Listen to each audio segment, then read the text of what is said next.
Scotland agreed and consecrated him and made it possible for the Episcopal Church to continue. And we remember David Pendleton Okerhater, who was a Cheyenne Indian who was taken captive by the U.S. Army and held in prison for years, and during that time converted to the Christian faith, and then rather boldly and bravely went back to the Cheyenne Nation in Oklahoma and brought the good news of the gospel.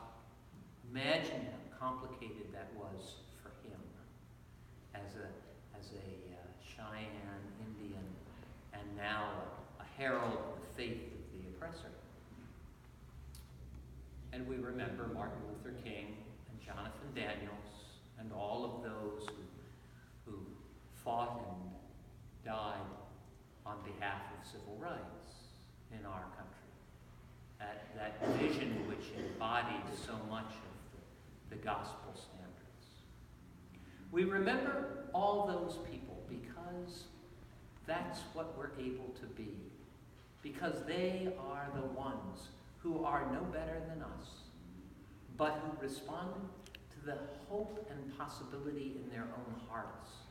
And they lived into it in the spite of their own confusions, in spite of their own doubts, and in spite of the forces of the world that were against them.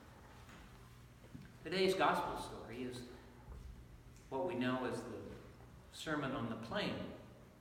That is, it's Luke's version of the Sermon on the Mount, only Matthew has the sermon taking place on top of a mountaintop, as if it's something you have to really strive for.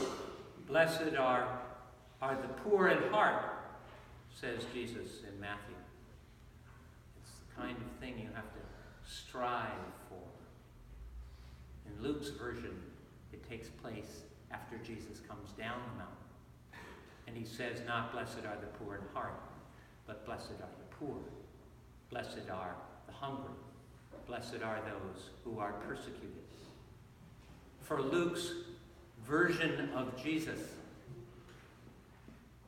the Beatitudes are things to be lived out in the grittiness of our own lives. And not only that, but he proclaims that not only are there blessings, but there are woes. Woe to the rich. Woe to those who are comfortable, those who are filled with their own self-importance. Woe to them.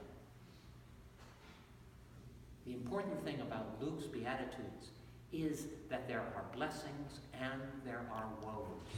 There is a choice that you can make in life between blessing and woe. And that's what the saints that we talked about have done. Sainthood is in many ways a choice that you and I can make. It's not that we are born any holier or any better than anyone else. It's that in the midst of the confusions of our age, we can make a choice for the kingdom of God. We can choose to live into the blessing which Jesus brings us. We can do battle with the voices of woe.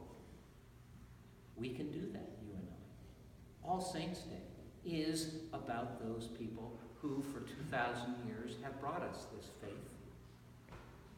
It is about those people in your own life who have brought you this faith and this joy and this forgiveness. But All Saints' Day is most particularly about you and me, about the choices that we make about our lives, about how we are going to be in this world. And that's the great gift that the church has for this nation. It has the ability to raise up those who have been the light of the world and to be the light of the world, to be unwavering in our support of those issues of justice and peace and forgiveness and reconciliation which are at the heart of the gospel. So that's true this week, and it will be true next week. And it is the hope of our faith, and it's the hope